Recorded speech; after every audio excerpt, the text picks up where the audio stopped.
In this video, we will learn about the concept of insurance gap. What is insurance gap? Insurance gap is a country metric which, as the name suggests, is the difference between the optimal insurance cover that a family ought to have based on their income, their expenses, the family size, the age of the members, and the actual insurance cover that exists to cover for these emergencies or these unexpected events. Now, what is the optimal insurance coverage? It's the right amount of insurance coverage that ensures that all exigencies or eventualities can be consumed in the insurance cover that you have. While the actual insurance coverage, as the name suggests, is the actual insurance that the insurer has bought for themselves and their families. Look at it this way. When you and I buy insurance for our lives, for our families, we take into account our current income and our current expenses, which at that time seems to be the right thing to do. However, what we don't realize is that there will be an insurance gap that will creep in the future. Now, that could be because of several reasons. People often forget to take into account that there are outstanding loans of the insurer. People disregard the importance of significantly increasing inflation that eats into the money every year.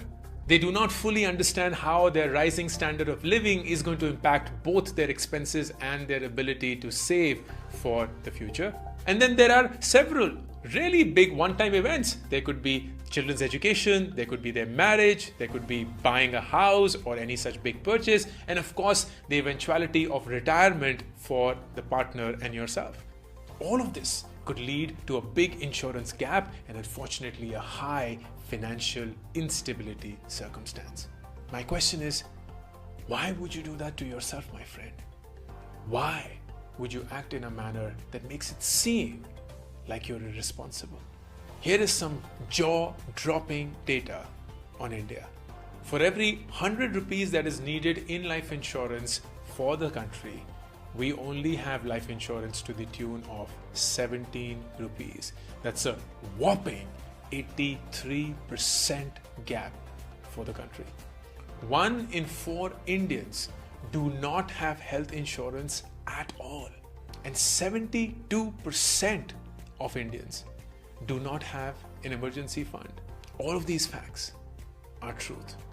And they're hard-hitting when you get to read them, hear them, see them, and find yourself in that spot. So it begs the question, why is there such a huge gap when we look at the country, how much it has progressed ever since we got independence, and how we are on our way to become a developed country and yet suffer from these metrics? And here's why. People don't consider life insurance as a useful investment. The purpose of making this video is very simple. It's to make you aware, which you already are by the way, but to remind you starkly that your life is not unimportant and it should not be devoid of life insurance.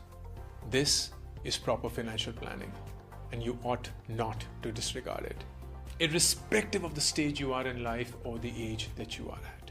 If you're the bread earner of the family, you have aging parents, you have children and a spouse to support, and you have loans on your head, or you certainly want to ensure that there is safety and protection for your family and yourself for the future, then become smart with your life choices.